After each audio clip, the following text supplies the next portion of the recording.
Welcome, everybody. Glad we're back in person. It's been a long time, so it's a lot more fun when you can see faces than Zooms. So hopefully our world is changing back the way we want to. Spring games are unique in what you try to get accomplished. We had individual goals today, and we'll see if we got all those accomplished on Monday. But I thought the guys played hard. We ended up playing 80 plays. That's not counting the extra points. We also were in a position where there were very few penalties, which is one of the emphasis we had.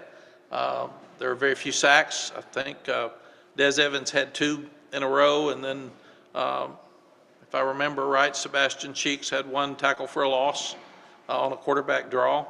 But I thought our offensive line came off well, and we got the edge some.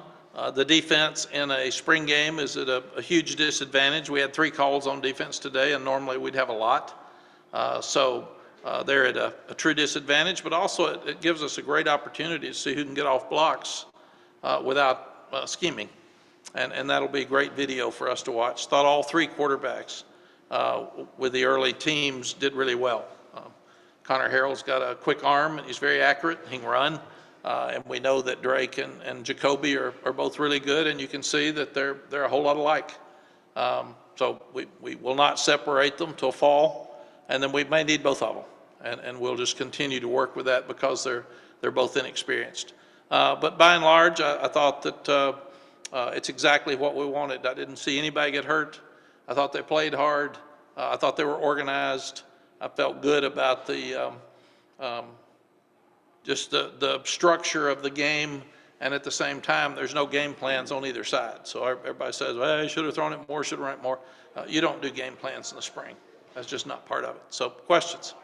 You said Thursday about how you were holding British out because you were looking at the other rest of the running backs.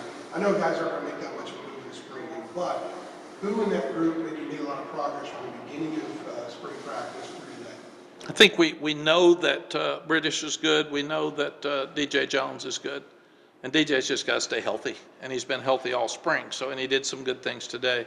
We've been impressed with both Elijah Green and George Pettaway this spring. George has made a huge run in every scrimmage. Today's the first time he really didn't have a breakaway. But you can see there are a few where his quickness, he jumped outside, or he has really good patience, and he made a look back inside. We've got to make sure that he protects the ball. A lot of times high school players aren't as good at ball security, and I'm not sure that was a fumble on our offensive boundary at the end of the game, but it was close enough that you don't want people asking. Caleb Hood's been hurt throughout spring on and off. Kamaro Edmonds has been hurt. He even banged his shoulder a little bit today. So, but right now you'd have to look at British, DJ, Elijah Green, and George Pettaway with Omari and Hampton coming in. And those guys all have a chance to play. I can ask a follow-up. Regarding Pettaway, the physicality, do you see the bounce and the cuts along with the physicality that in the matter of time when he has more of this experience in practice going against these guys that you'll see that next level kind of take off still? Yeah, he's a lot stronger than he looks because he's so quick and people think he's slight. He's got really strong lower body. And he's run over some people this spring. The biggest problem with guys that are coming in as freshmen are pass protection. And he's really improving in that area, but the problem is you can't play them in pass protection you can't play them in the game until they learn how to pass protect, because you never know when you're going to have a check or something. So that's what limits them. And I wish we'd had Omari in here this spring, but we didn't. So he'll be here in June, and we'll work hard to get both those guys ready to play next fall. The other day you mentioned you were tackling more in practice than you had in a while.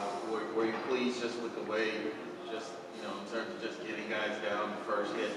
Yeah, CL, people always talk about toughness with a football team. This group's tackled every day, and they've tackled every day and stayed healthy. And I don't think I've done this much tackling in my whole career. I know it's been since early. And we were limited in some areas, but guys would get banged up and come right back and play. So this team is developing a mental toughness that we really, really need for a young team.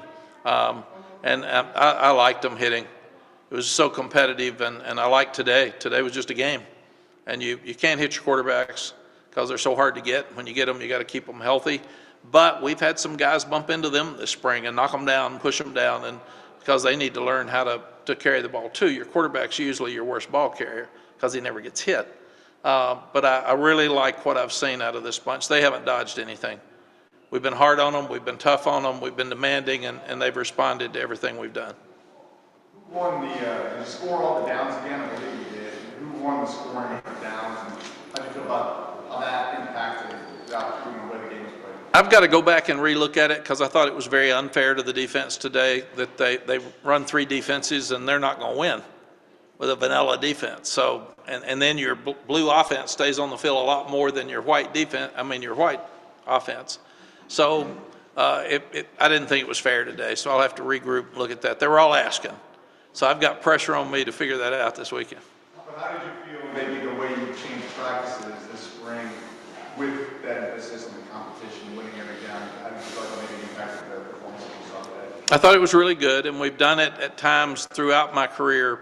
I thought this spring was the most competitive practices we've had, and I really liked it. We're going to continue to look at what we can do to expand in that area. Mack, with the quarterback competition being explosive as this, are there a handful of things you're looking toward this offseason to see how they can separate themselves? Yes, Greg, it's a great question, and they're a lot alike. If you look at them every day and people say, they're just saying that to keep them both here. We're not. They're a lot alike. Both of them have quick arms. Both of them can throw the ball deep. They're both accurate. They both can run. Jacoby's got more experience because people forget he's been here 2 years now and had a lot more reps. But the biggest thing is who's going to throw to the right guy, who's going to be the most accurate the most of the time. And the other thing is who's getting the ball out of their hands. We've had too many sacks. We didn't have any today. Get the ball out of your hand. And we've worked so hard on that. You watch the great quarterbacks in the NFL, they get the ball out of their hands. And it's gone. So you don't have tackles for loss. Sacks ruin drives. And we've had so many of them to ruin drives. As good as we've been on offense, we've been able to overcome it. I don't want to be that team. I want us to go back and be a lot more consistent. And I'm seeing that with both quarterbacks. So, and we could go back, Greg, and play both of them. We could put one in the game. If he does well, leave him in. If he struggles, put the other one in. And usually somebody has a hot hand during the game. So we've got a lot of thinking to do. We'll go back and look at it hard in the fall. But we're just so fortunate to have 2 really good ones and another young one that I thought looked good. We see that in the spring. On the normal practices, we see Connor do that every day. The other day in the stadium, he had a couple of real bonehead plays that looked like they were high school senior plays. And today he didn't. I thought he did really well, so I'm proud of him as well. With respect to the quarterbacks, with Sam gone, how have you seen Jacoby and Drake change, kind of how they comport themselves, how they communicate with teammates, even stuff like that when they're eating, how they are, and how they carry themselves there? Andrew, it's another good point. We've talked so much about leadership and who are the alpha dogs and who's going to step up and when do they step up. You can see some of that today, but it's probably going to be in the fall. It's probably going to be during a game where we're in trouble, where we see somebody take over. But both of them are more aggressive with their leadership. Both of them are more confident. Both of them know they're going to play. And always before, it was Sam was going to play, and Sam never got hurt. And we weren't beating people badly enough to put them in. So it's kind of hard to continue to work like you're going to play. Right now, they're working really, really hard. You could see Drake didn't make the 4th and 5 to start the game. Jacoby comes in, throws a touchdown. Drake goes right in, throws a deep touchdown. They're watching each other very closely. So they understand that they're in a battle and they can't make many mistakes. Mack, along those lines, is a committee approach at quarterback something you're talking about filled with? Is that something that's becoming more of a possibility? Or? Yeah, we haven't at all because we're trying to separate the best we can. But in my experience, I've done it and it's worked. So we'll wait and see. It's funny, we worry about all this stuff and then somebody has a sprained ankle, somebody pulls a hamstring.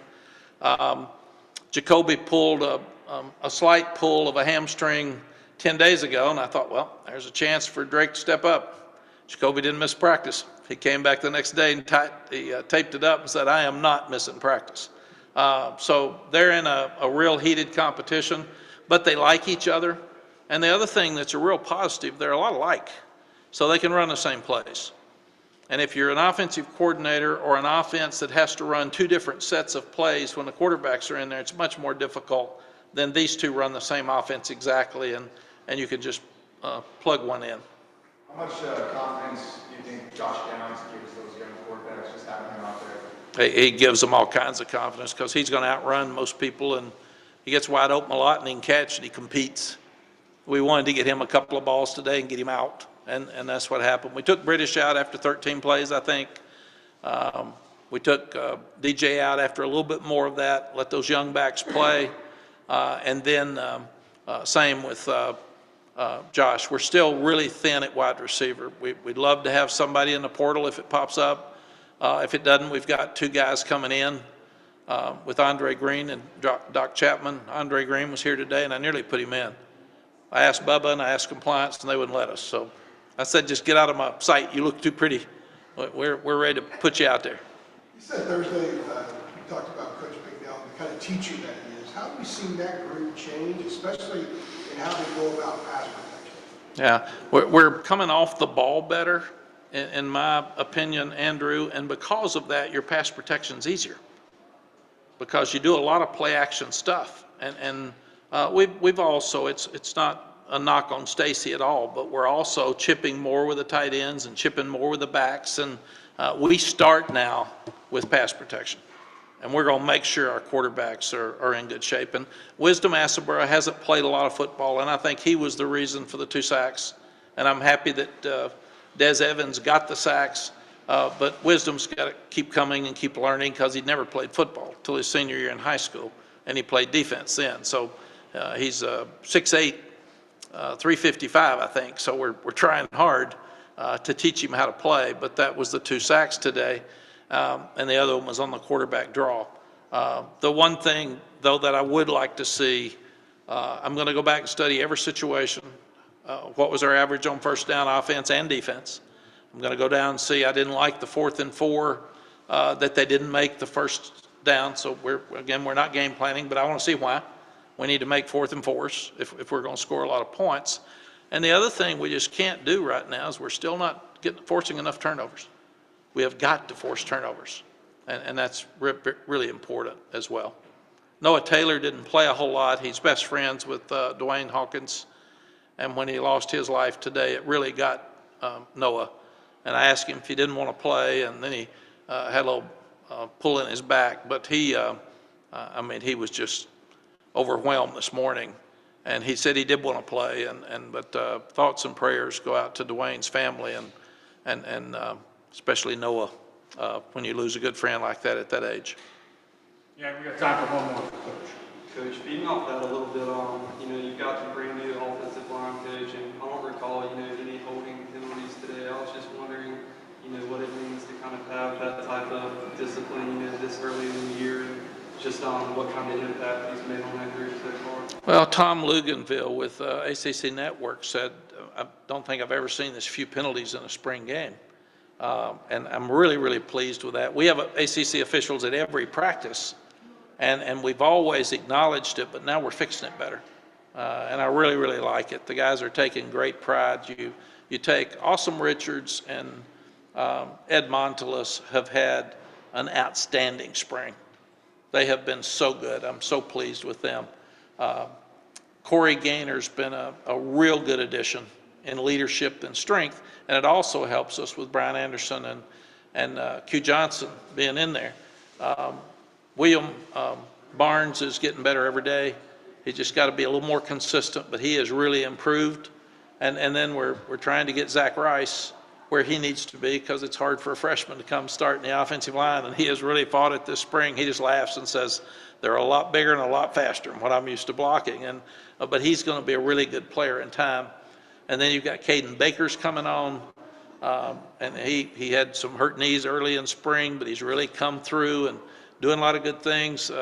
I'm sure Travion Green felt really bad for him downfield. He probably never got called before, but if you're 6'8", 335, you're going to be noticed if you're downfield. So but he's played guard and tackle, and he's going to be a really good player. So a whole lot of these guys are getting better and better, and I'm really enjoying watching them. Thank you, Coach. Thank you, guys. Be safe, and we'll see you soon.